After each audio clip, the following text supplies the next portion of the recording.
بسم اللہ الرحمن الرحیم۔ اللہ کے نام سے شروع کرتا ہوں جو نہایت مہربان رحمت والا ہے۔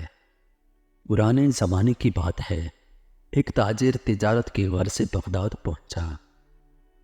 پچھلے وقتوں میں تجارت کا یہ قانون تھا کہ تاجر جس ملک میں تجارت کرنے جاتا، سب سے پہلے وہاں کے بادشاہ سے ملاقات کرتا اور اپنا سارا سامان تجارت دکھاتا اور اس کی خوبیوں اور انفرادیت سے آگاہ کرتا۔ چنانچہ اس تاجر کو بھی بغداد پہنچنے کے بعد بادشاہ کے دربار میں پیش کر دیا گیا۔ تاجر نے بادشاہ کے حضور طائف پیش کیے، پھر مال تجارت نکالا اور ایک چیز کی خوبی بیان کرتے ہوئے دکھانے لگا۔ حضور، یہ پانی سے چلنے والی گھڑی ہے جو میں نے یونان سے خریدی ہے، اور یہ قالین ہے جو میں نے ایران سے خریدا ہے، اور یہ خالص ریشم کی تار سے بنا ہوا ہے۔ یہ قلم ملاحظہ فرمائیے جو میں نے جاپان سے بہت مہنگے داموں خریدا ہے۔ تاجر نے ایک ایک مال کی اہمیت بیان کی۔ بادشاہ نے مسکراتے ہوئے کہا، بہت خوب، تمام چیزیں بہت عمدہ نایاب ہیں جو تم نے ایران، یونان اور جاپان سے خریدی ہیں، لیکن یہ تو بتاؤ کہ تمہیں ہندوستان میں ہمارے شایان شان کوئی چیز نظر آئی؟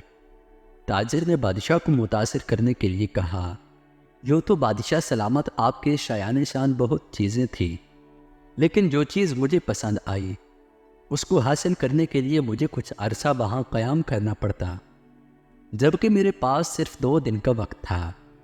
بادشاہ نے پوچھا، اچھا وہ کیا چیز تھی؟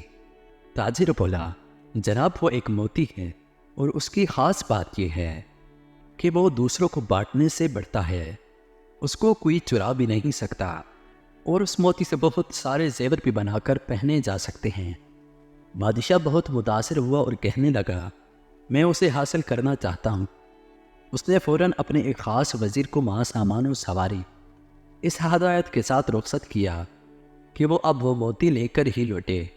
وزیر اپنے مقصد کے لیے نکل پڑا۔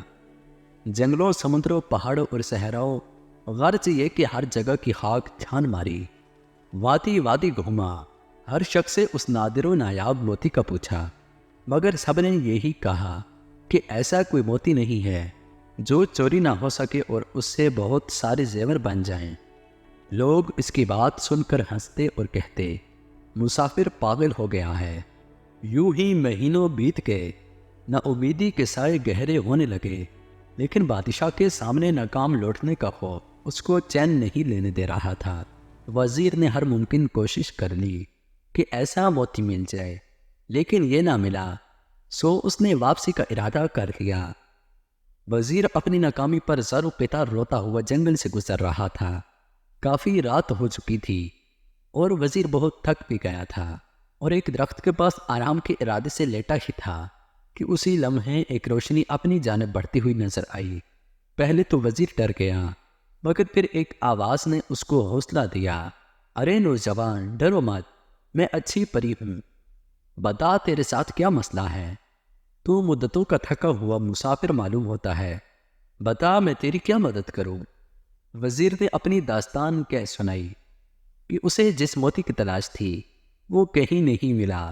اب اچھی پری وزیر کے سامنے آ چکی تھی، اور وہ وزیر کی بات سن کر بے ساختہ ہنسنے لگی، اور پھر بولی، افسوس کہ تو نے عقل سے کام نہ لیا، محض ایک موتی کی تلاش میں مہینوں مارا مارا پھرتا رہا۔ وزیر بولا، میں تمہارا مطلب نہیں سمجھا۔ وہ بولی، بھولے آدمی، وہ موتی دراصل علم کا موتی ہے، لیکن تو اس کی ظاہری شکل کو تلاش کرتا رہا۔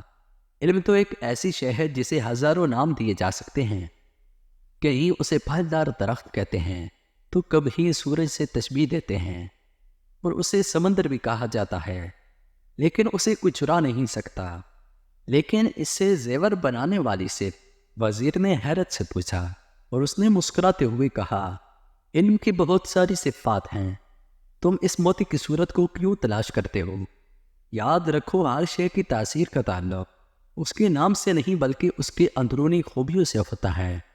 اسی طرح علم بھی ایک نایاب موتی ہے کہ جس سے یہ حاصل ہو جائے وہ اس سے ایسے ہی سج جاتا ہے جیسے انسان زیور پہن کر سجتا ہے، اور اسے کوئی چرا نہیں سکتا، بلکہ یہ تو بانٹنے سے بڑھتا ہے اور گھٹتا نہیں۔ وزیر بڑے غور سے پری کی بات سن رہا تھا اور بالآخر اس بات کا قائل ہو گیا کہ واقعی علم ایک ایسا موتی ہے کہ جس کے پاس ہو وہ دراصل دنیا کے سب سے قیمتی زیور کا مالک بن جاتا ہے۔ وزیر نے پری کا شکریہ ادا کیا، جس کے بعد اچھی پری وہاں سے غائب ہو گئی۔ اب وزیر بہت خوش تھا اور اپنی کامیابی کے گیت گاتا ہوا اپنے ملک روانہ ہو گیا۔ وہاں پہنچ کر اس نے بادشاہ کو علم کے موتی کے بارے میں بتایا اور سمجھایا تو بادشاہ بھی پری کی بات کا قائل ہو گیا کہ صرف علم ہی وہ موتی ہے جسے کوئی چرا نہیں سکتا۔ پیارے ساتھیو، علم ایک ایسا موتی ہے جس کی چمک دھمک زمین سے آسمان، فرش سے عرش تک ہے، اور علم کے اس موتی کی روشنی میں ہی انسان اس کائنات کے خالق و مالک تک رسائی حاصل کرتا ہے۔ اللہ عز و جل ہمیں علم حاصل کرنے کی توفیق عطا فرمائے، آمین۔